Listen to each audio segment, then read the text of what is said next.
How's it going, guys? This is Higgins with Legal Automations. I'm on a quest to try out every filament in every color. On today's episode, we are taking a deep dive into SUNLU's wood PLA in cherry red. One of the things I do like about SUNLU is they come with these nice, easier to open packages that have the nice little tabs there, as well as the fact that it comes with the refillable spool, which is always great to see.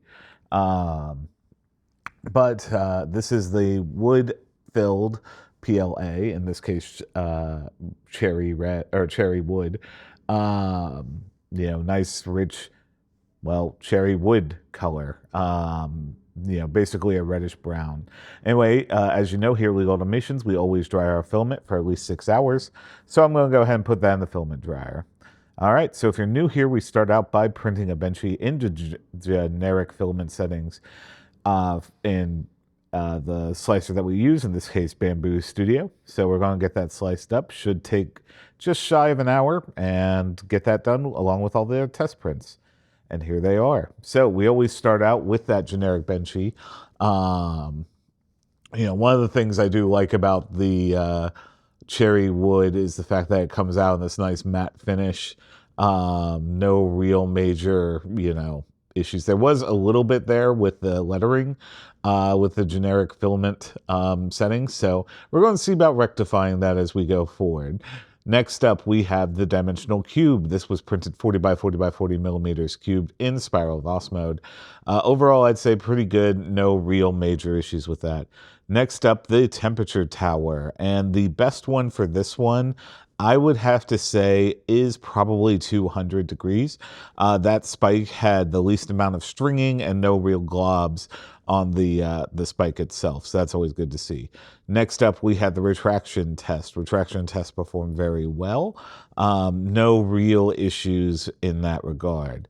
Next up, we had the max volumetric speed test. And for this one, 20 millimeters per second cubed performed absolutely wonderfully. No skipping or jumping of the layers.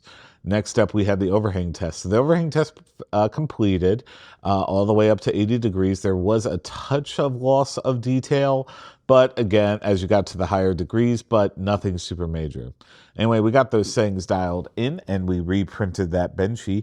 As you can see, the lettering and everything turned out very well. No real loss of quality or anything like that. Again, everything I changed is down in the description below. Over at Amazon, you can pick this up for less than $22 if you're looking for just the kilogram of it. But if you do a 4-pack, which includes it, you can get it for less than $61 for 4 of them, which has the 4 different colors of wood that SUNLU offers. Anyway, that's been my overall thoughts is that I think this is pretty good if you're looking for a matte finish and have a hardened nozzle just in case that the wood grain inside causes any issues. It's worth checking out. Anyway, that's been SUNLU's wood PLA in cherry wood. If you're into 3D printing, be sure to like, comment, subscribe, do all the nice YouTube things. It goes a very long way as I'm a relatively new channel. Anyway, I've been Higgins with Legal Automations. Be kind to each other. I hope to see you back here at the next full review. Thanks.